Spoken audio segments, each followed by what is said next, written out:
지금 제가 서 있는 곳이 30년 전 LA 폭동의 진원지가 됐던 사우스 LA의 플로렌스와 놀맨디 코너입니다. 1992년 4월 29일 백인 운전사 레지널드 데니가 흑인 폭도들에 의해 무차별 폭행당하는 장면이 이곳에서 미 전역으로 생중계되면서 LA 폭동의 시작을 알렸습니다.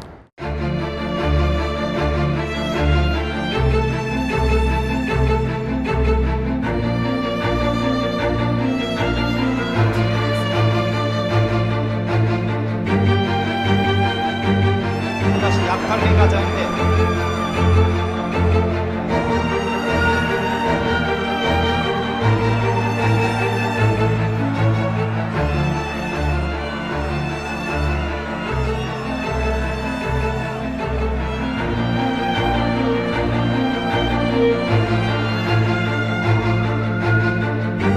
앞에 약탈리 다음까지 버티고 있습니다.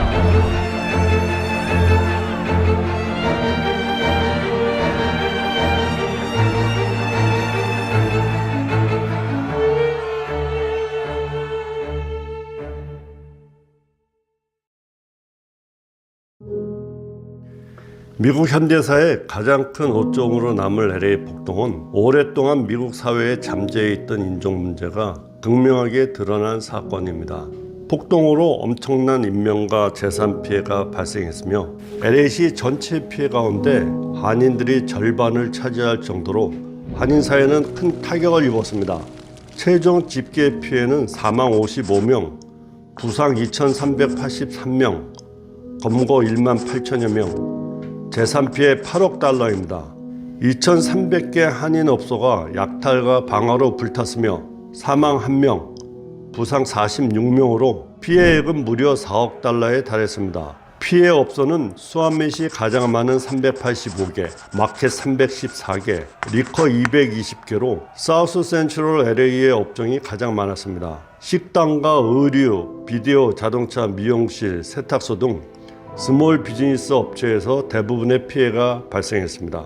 특히 1992년 4월 30일 당시 산타모니카 칼리지에 재학 중인 이재성 군이 폭도들의 방화로 불타고 있는 한인타운을 지키러 나갔다가 갑작스런 총격으로 사망하는 비극적인 사건이 발생해 한인들을 안타깝게 했습니다. 어릴 때부터 아들을 뿌리교육의 바탕에 정의감 있는 청년으로 키운 이재성 군의 모친 이정희 씨는 3대 독자 외아들을 비명에 보내고 30년간 눈물의 세월을 보냈습니다. 이제 여러 가지 복합적으로 아들을 그렇게 키웠다는 거 하고 또 성격이 그러니까 제 성격을 좀 닮아가지고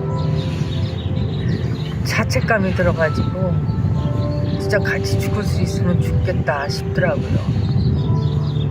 그 생각이 한참 들었어요. 1992년 4월 29일 폭동이 발생한 날부터 5월 4일 통금과 휴교 해제 조처로 상황이 진정될 때까지 6일은 120년에 가까운 미주 한인 이민 역사상 가장 길고도 고통스러운 날이었습니다.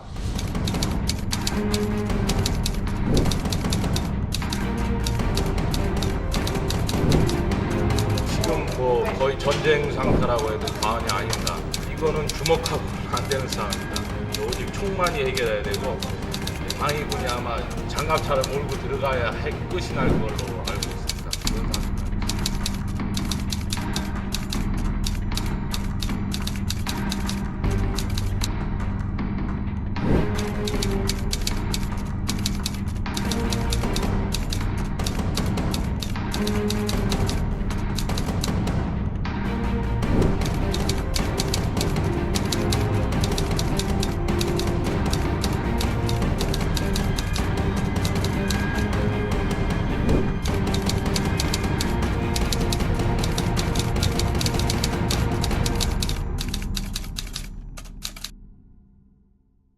LA 폭동 당시 유가와 웨스턴의 한인 상가에서 커피숍을 운영했던 유재성 씨도 업소가 전소되는 피해를 입었습니다. 생전 그렇게 놀라는 일이 없었던 것 같아요. 그리고 참 막연하고 걱정이 굉장히 많이 됐어요. 상인 대표 자격으로 한국에서 직접 LA를 방문한 김대중 전 대통령으로부터 들은 위로의 메시지가 제기에 큰 힘이 되었다는 유 씨는 자녀들에게도 폭동은 큰 상처로 남았다고 했습니다. 우리 애들이 초등학교 그 삼각 국민학교 다녔을 때인데요. 거기 가서 그림을 그리는데 애프터 폭동이랑 비포 폭동이랑 그 그림을 그려갖고 그 그림을 보고 그 학부형들이 미국 학부형들이고 많이 울었던 것 같아요. 로드니킹 구타 사건은 흑인들의 인간 존엄성이 여지없이 짓밟히는 현장을 TV로 실감나게 보여주면서 흑인들은 어느 인종보다 더 충격을 받았습니다. 4.29 폭동은 흑인 커뮤니티가 평소에 쌓인 불평, 불만을 한꺼번에 터뜨린 폭발 행위였습니다. 1991년 3월 16일 사우스 LA 엠파이어 마켓에서 주인 두순자 씨가 흑인 소녀 라타샤 할린스로부터 얼굴을 얻어맞으면서 다투던 끝에 두 씨가 할린스를 총으로 쏘아 숨지게 한 사건이 발생했습니다. 이 사건도 주류 언론의 편파 보도로 업주와 고객 간의 문제가 한흑 갈등으로 비화됐습니다. 1991년 11월 박희민 목사 등 한인 교계 리더들과 세실 머레이 목사 등 흑인 교계 리더들이 양 커뮤니티의 인종화합을 위한 행사를 LA 시청에서 개최했지만 이미 깊어진 한흑 갈등의 골을 해소하기에는 역부족이었습니다. 폭동 이전에 이미 폭동을 예고하기라도 하는 사건들이 이처럼 연이어 발생했습니다.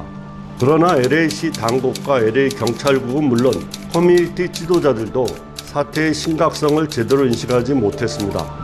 폭동을 막지 못한 것은 물론 LA시는 폭동 후유증으로 오랫동안 엄청난 진통을 겪어야 했습니다. 빈곤과 소외로 쌓일 대로 쌓인 흑인 사회의 불만이 두순자 사건과 주류 언론의 한흑 갈등 편파 보도로 엉뚱하게 한인 사회로 그 불똥이 튀었습니다. 결국 한인들은 평생 피땀 흘려 모은 재산을 하루아침에 날려버리고 LA 폭동의 가장 큰 피해자가 되었습니다. 120년에 가까운 미주 한인 이민사에 가장 큰 이정표적인 사건을 꼽으라면 LA 폭동이라고 할 수 있습니다.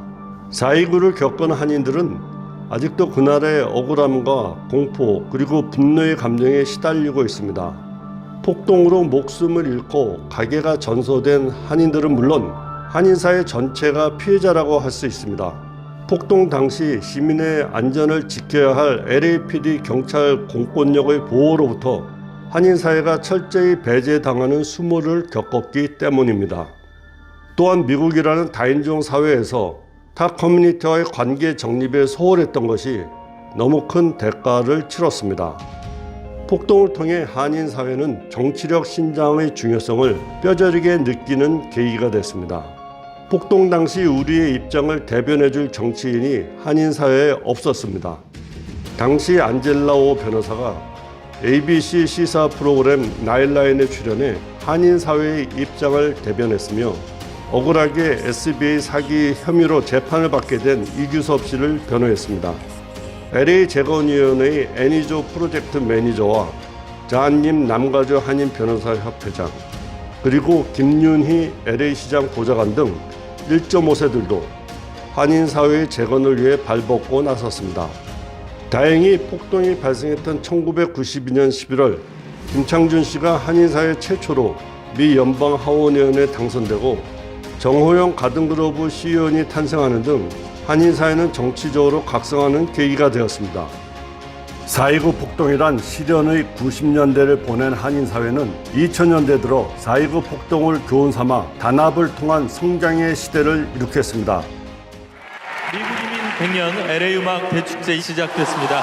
2003년 이민 100주년을 맞아 한국일보가 개최한 할리우드 한인 음악 대축제는 이민사의 또 다른 이정표를 세웠습니다. 세계적인 음악당 할리우드를 가득 메운 한인들의 함성은 움츠렸던 가슴을 편 감동의 축제였으며 이곳저곳에서 분열의 아픔을 겪어오던 한인사회가 화합하는 축제 한마당이었습니다. 현재 미주 한인사회는 폭동이라는 뼈아픈 시련을 극복하고 미셸 박 스트리가 영김, 앤디 김, 메릴린 스트릭랜드 등 4명의 연방 하원 의원을 배출할 정도로 걸출한 정치적 성장을 일궈냈습니다. 잔니 LA 시의원을 비롯한 각 로컬 정부의 정치인은 미 전역에 수십여 명에 달합니다. 한인 사회의 정치력 신장을 위해 한국일보는 주류 사회 정치 지도자와 차세대 리더 등이 대거 한자리에 모이는 한인 사회 최대 규모의 정치 행사인 미주 한인 정치 컨퍼런스 차세대 리더십 포럼을 지속적으로 개최해 왔습니다. 또한 차세대들에게 코리안 아메리칸의 정체성을 고양하기 위한 한미 박물관 건립도 본궤대에 올랐습니다. 정치적으로 4명의 연방 하원 의원을 배출한 한인 사회는 경제적으로 눈부신 발전을 거듭했습니다. 특히 지난 2015년 자산 규모 123억 달러의 뱅크 오브 호프의 탄생은 대내외에서 한인 경제의 자긍심을 세워준 쾌거였습니다. 뱅크 오브 호프는 미국 내 8천여 개 금융기관 중 100대 은행의 자리매김에 한인 사회의 긍지를 더했습니다. 폭동 피해자들에 대한 연방정부 차원의 사과와 보상 등 폭동으로 우리가 잃은 것을 정당하게 주장해서 얻어내야 하는 등 우리는 아직도 갈 길이 멀고 험합니다. 그러나 폭동 당시 LA 한인 사회가 10만 평화 대행진을 통해 폭력의 평화로 맞선 성숙한 커뮤니티임을 증명했고 폭동을 전화위복으로 정치력 신장의 계기가 되었다는 점은 폭동을 통해 거둔 수확이라고 할 수 있습니다. 폭동 당시 흑인들의 방화로 전소됐던 한인타운 6가와 웨스턴의 한인 상가입니다.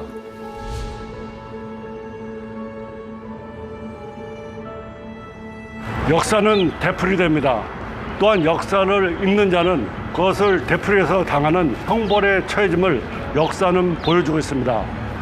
LA 폭동으로 잃은 것과 얻은 것에 의미를 새겨 또 다른 미주 한인 사회의 이민 100년을 향해 나아가야 할 때입니다. 미주 한국일보 박훈일입니다.